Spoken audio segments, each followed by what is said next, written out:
तो प्यारे बच्चों, आज हम सीखेंगे कि किस तरह से हम अपनी OMR शीट को हमें फिलअप करना है। तो OMR शीट को फिलअप करने के लिए सबसे पहले हमें ये बात समझनी पड़ेगी कि हमारा जो लेफ्ट हैंड साइड पे OMR का पोर्शन है वो प्री फिल्ड होगा। यानी कि आपका रोल नंबर वर्ड्स में लिखा हुआ होगा, नंबर्स में लिखा होगा, डेट लिखा हुआ होगा, आपका सेंटर नंबर पहले से लिखा होगा, सब्जेक्ट का नाम, आपका नाम, आपके फादर्स का name and school code and name पहले से OMR शीट पर लिखा हुआ होगा। इसमें आपने कुछ भी नहीं लिखना है। अब लिखना क्या क्या है ये भी सीखना पड़ेगा।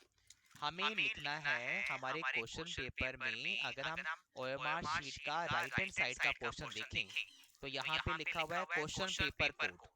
तो आपको जो क्वेश्चन पेपर मिलेगा उसका कोड जो है आपने इसमें लिख देना है पूरा एग्जैक्टली। जैसे कि आपका 0501/4 है तो आपने ऐसे ही फिलअप करना है। 050 पहले से डला हुआ है, 1 फिर ऑब्लिक फिर 4 हम इसमें फिलअप कर देंगे। अब ये रॉन्ग मेथड और करेक्ट मेथड भी आपने ध्यान से देखना है कि आपने अपने ओवल को ऐसे टिक नहीं मारना, डार्क करने के बाद टिक नहीं मारना, बस अपने ओवल को कंप्लीटली आपने डार्क करना है। यानी कि आपने एक क्वेश्चन में एक से ज्यादा ओवल को डार्क नहीं करना है और ओवल को डार्क भी पूरा कंप्लीटली डार्क करना है। ऐसा नहीं जैसे क्वेश्चन नंबर 7 में यहाँ पर आधा आपने डार्क कर दिया, या क्वेश्चन नंबर 8 में एक थोड़ा सा डार्क कर दिया और डी को पूरा डार्क कर दिया। अगर आपने दो ओवल्स को डार्क कर रहे हैं तो ये रॉन्ग मेथड माना जाता है। लेकिन अब इससे भी ज्यादा इंपॉर्टेंट चीज जो है वो ये है प्यारे बच्चों कि हमें सबसे लास्ट में जो स्टेटमेंट लिखा होगा, I confirm that all the particular given above are correct, ये आपने अपनी हैंडराइटिंग से लिखना है और फिर आपने उस पर साइन कर देना है। और इस OMR शीट को भरने के लिए या तो आप ब्लू बॉल पेन का यूज करेंगे या ब्लैक बॉल पेन का यूज करेंगे। पेंसिल आपने यूज नहीं करनी। अगर पेंसिल आपने यूज कर ली तो वो अनफेयर मींस में काउंट होगा। यानी पेंसिल का यूज करना हाईली प्रोहिबिटेड है। पेंसिल यूज करना अनफेयर मींस में काउंट होगा, यानी कि आप चीटिंग कर रहे हैं। और CBSE में चीटिंग करने वाले बच्चों को पनिश किया जाता है।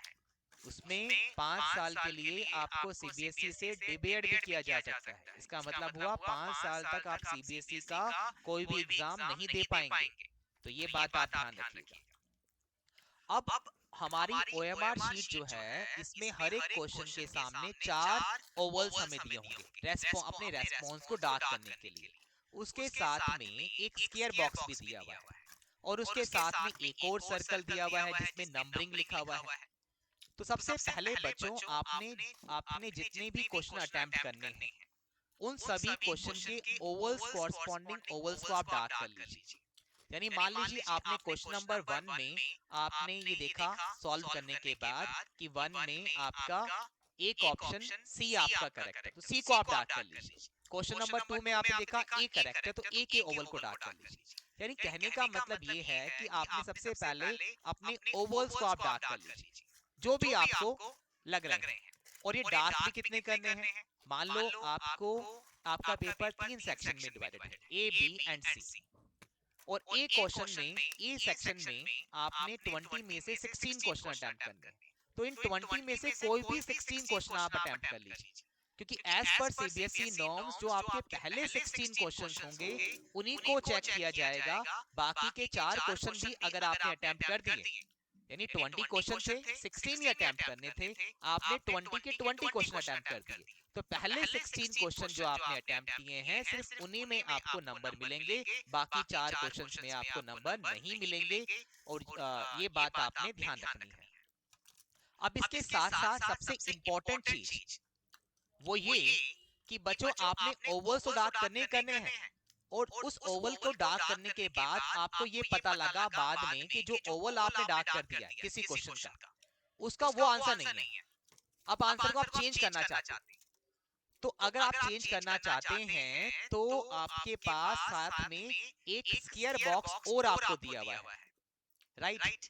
और इस स्क्वायर बॉक्स में जो भी आपको लगता है कि फर्स्ट का आंसर जो भी होगा मान लो आपको लगता है कि आपने सी ओवल को डार्क कर दिया, लेकिन आपको लग रहा है इस फर्स्ट क्वेश्चन का सी ऑप्शन करेक्ट नहीं है बल्कि डी है, तो फिर इस स्क्वायर बॉक्स में आप डी को लिख दीजिए, राइट।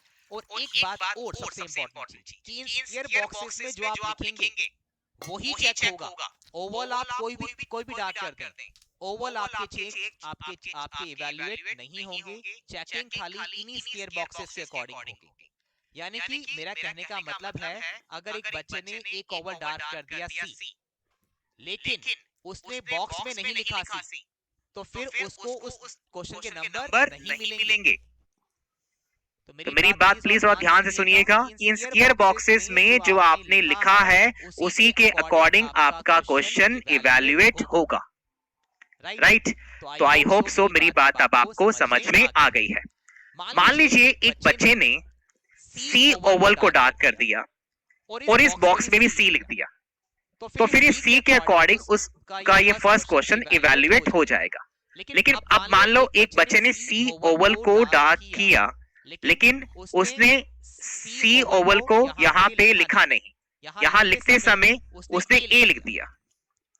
तो ए लिखने का मतलब है कि अब ये माना जाएगा कि फर्स्ट का जो ए जो है, फर्स्ट का ए जो है यही आपका करेक्ट है। यानी अब जब ये फर्स्ट क्वेश्चन आपका चेक होगा तो ये माना जाएगा कि फर्स्ट में आपने ए लिखा है और ए अगर ठीक है तो आपको नंबर मिल जाएंगे, ए अगर गलत है तो आपको नंबर नहीं मिलेंगे। तो इस बात को ध्यान रखिएगा, स्क्वायर बॉक्सेस में जरूर आपने अपने आंसर्स को लिखना है, ये आपने नहीं भूलना। ओवल आपके डार्क हो या ना हो उससे कोई फर्क इतना नहीं पड़ता, लेकिन आपने स्क्वायर बॉक्सेस में जरूर अपने आंसर्स को लिखना है। तो मान लीजिए एक बच्चे ने सी ओवल को डार्क किया लेकिन लिख दिया ए, तो अब ये माना जाएगा कि फर्स्ट क्वेश्चन में जो उसने ए लिखा है यही इस बच्चे का रेस्पॉन्स है, और इसी के अकॉर्डिंग उस बच्चे का ये क्वेश्चन इवैल्यूएट होगा। अगर ये फर्स्ट का ए ठीक था तो बच्चे को नंबर मिल जाएंगे, अगर ए गलत था तो बच्चे को नंबर नहीं मिलेंगे। अब मान लीजिए एक बच्चे ने सिर्फ ओवल डार्क कर दिया और उसने बॉक्स में नहीं कुछ भी लिखा, तो इसका मतलब है इस बच्चे ने क्वेश्चन अटेम्प्ट नहीं किया, तो इस बच्चे को इस क्वेश्चन में कोई भी मार्क्स नहीं मिलेंगे। तो ये बात ध्यान रखिएगा, ओवल को डार्क आप करना भूल भी जाएं तो कोई दिक्कत नहीं है, स्क्वायर बॉक्सेस में लिखना आपने नहीं भूलना। आपने दोनों काम जरूर करने हैं, ओवल को भी डार्क करना है और स्क्वायर बॉक्स में भी जरूर लिखना है। अब मान लीजिए कि आपने 4 क्वेश्चन आपको अटेम्प्ट मतलब छोड़ने थे, 20 में से 16 अटेम्प्ट करने थे और 4 क्वेश्चन आपने छोड़ने थे, राइट। तो छोड़ने वाले क्वेश्चन के लिए जिन क्वेश्चन को आप छोड़ना चाहते हैं तो उसके लिए लास्ट में जो ये ओवल दिया हुआ है इसको आपको डार्क करना होगा। जैसे यहाँ पर एक एग्जांपल भी मैं अब आपको शो कर रहा हूँ स्क्रीन पर कि एक बच्चे ने ऐसा किया कि उसने कोई भी यहाँ पर मतलब कि डार्क ही नहीं किया, ना तो कोई ओवल डार्क किया ना ही बॉक्स कुछ लिखा। तो इसका मतलब है इस बच्चे ने कोई क्वेश्चन अटेम्प्ट नहीं किया, तो इस क्वेश्चन में बच्चे को नंबर नहीं मिलेंगे।